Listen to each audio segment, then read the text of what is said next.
A lot of you are trying to find inspiration and motivation with a depressed mindset. You're depressed because you're not doing shit with yourself. You don't find inspiration by not living in the grip of life. You need to live in the grip of life to find inspiration. Put challenges in front of yourself. When you put a challenge in front of yourself and you attack it, that's when you find inspiration. Try to be 10% better than you were last week. So if you're running 30 miles a week, run 33. If you're swimming 500 meters, swim 550. If some of you aren't doing shit, your 10% is just getting off the couch. The more you walk away from accountability, the weaker you become. Find yourself in the grip of life. You can't find yourself by doing nothing. Let me see if I can fix myself. So I said, if I can just walk one more mile after being in the worst shape of my entire life, this would change everything for me mentally going forward. From this kid who came from dirt, nothing, who couldn't read until he was a junior in high school and is now here. I walked a mile. I said, maybe I can walk one more mile. Maybe I can walk another mile. At mile 81, my ex-wife looked at me and said, you're not gonna make the time. When your mind knows it's not going to quit, and this is what I found out, this is my 40% rule.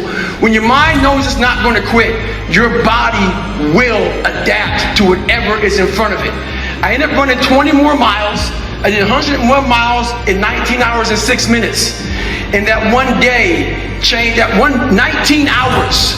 It wasn't SEAL training, it wasn't Ranger School, it wasn't Delta Force, it wasn't any of that crap I went through. It was this 19 hours and 6 minutes that forever changed my life to know that we as human beings are capable of anything. And we don't need any special kind of parents or tools to get there. So I end you with this. Don't stop when you're tired, stop when you're done. Thank you very much. Come on. Get it. 17. You don't know me, son. Get it. 18. You don't know me, son. Get it. 19. You don't know me, son. Yeah. 20. You got some more in you. 21. Yeah. Get it again. Come on. We want to see it. Good. 22. Who's going to carry the boats and the logs? That's you, buddy. Come on. 23. Come on. 24. One more, David. Who's one more to carry the boats? You're going to do it. You're going to do it. You're going to do it. You did it. Yeah.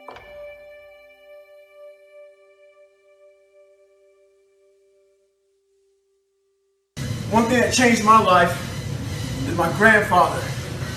He told me, you're going nowhere in your life, not being anything. As bad as that hurt me, it got me to pull my head out my ass.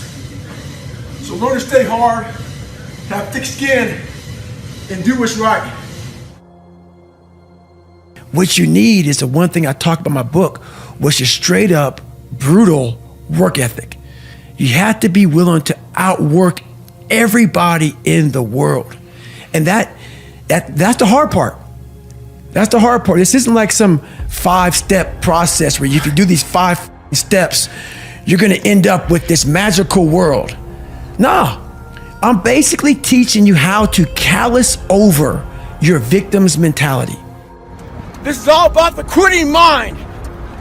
So what's the quitting mind? So let's say it's day 1 of a job interview. You have your clothes laid out. You've been preparing for weeks and weeks and weeks. You show up and you bring your best self. After a couple months, you start showing up to work a little later. You don't look as good. Your breakfast isn't ready. Your mind's getting softer. Repetition every day. Stay hard. Most important conversation is the one you have with yourself. You wake up with it, you walk around with it, you go to bed with it. Eventually, you act on it. We live in a world now that's so kind. We find the kind way around everything. Like, if you don't look good, I have to find a kind way of saying, I don't like your shirt. Right. That's not the approach. If that's the approach you're looking for, that book is not for you. Can't Hurt Me is not for you. The approach you have to take, at least I took, you take whatever approach you want. The conversation had to be a real, honest conversation. In the accountability mirror, guess what? I was fat. Don't find a kind word to say that, you know what? I've gained some weight. No, you're fat. When I couldn't read, not like, hey, you have a learning disability. No, I cannot read. I have a 4th grade reading level, I'm struggling, and sometimes I call myself stupid. Not in a way to put myself down. Sometimes you act on it good, sometimes bad. You gotta change the internal dialogue. That person in your head that's talking that to you, until you change the internal dialogue in your head, until you callous over the victim's mentality that the world is out to get you because of you are the only, you gotta change that. I once had that mentality that no one understands what the I'm going through. And if you keep that mentality, you're gonna stay in the same exact spot that you're in, that no one understands me. There's millions of people. Why do you think a book that I self-published, is doing so well? With a story that's so f***ed up. People I'll never forget when I went to a publishing house, who's gonna resonate with this story? No one's gonna buy this book. I'm like, are you not in the world? Are you not in society? You're never alone. Everybody's going through So when people get this mentality of you don't understand me, you can throw a rock to someone that can understand you if they're willing to break themselves down and stop hiding. A lot of people understand you, but you gotta stop hiding. And that's why I tell people, a lot of people are going through they just hide better than you did. That's all they did. They're just hiding better. Don't find words to make yourself feel better, because so we hang around people that make us feel better, that tell us what we want to hear, not what we need to hear. And so we stay away from those people. And we stay away from those people, our internal dialogue becomes that kind, it's okay, it's not okay. So that's where it starts. It starts with that accountability of, it's not okay anymore. This can no longer be okay. And calling yourself out for exactly what you are and exactly how you need to fix it. A lot of us give total control to life. We don't have any control of it. We just give all control to life. I do this shit every morning to prepare my mind for what life's gonna throw at me. A healthy body gives you a healthy mind. That's what it's about. So if you go into battle, you wanna go into battle with the right mindset, the right gear. In combat, you wear body armor. But what we do wrong is we don't strengthen our minds. You gotta strengthen your mind. Take control of that.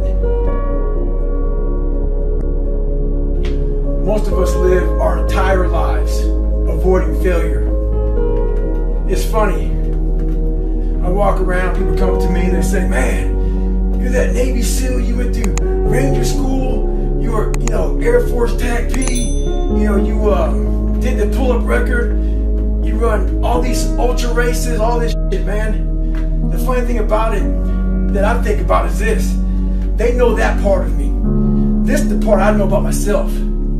I failed the ASVAB test to get in the military 3 times. In the Air Force, failed at pararescue. In the SEALs, it took me 3 times to get through Navy SEAL training. The pull-up record took me 3 times. This is what I know about me. So what I'm saying is this. You can't live your life being afraid to fail.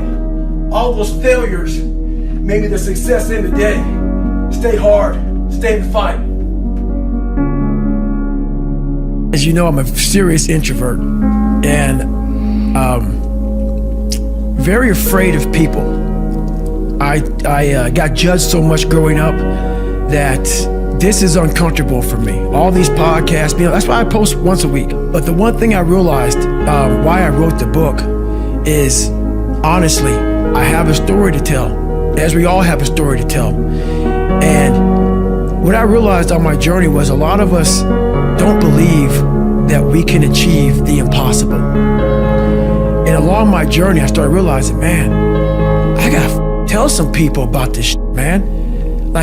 I discovered something that some people have, but they don't even know. All of us have it. But along this way, I wasn't, like I said, I wasn't a theorist. I became a practitioner. And I was like, my God, I'm busting down so many barriers of, I have a learning disability. Okay, but I'm catching up with everybody. I figured that out. I figured out all these negative things in my life that were keeping me in this hole. I'm like, I gotta tell people, man, that hang on a second, man. You can achieve the absolute impossible.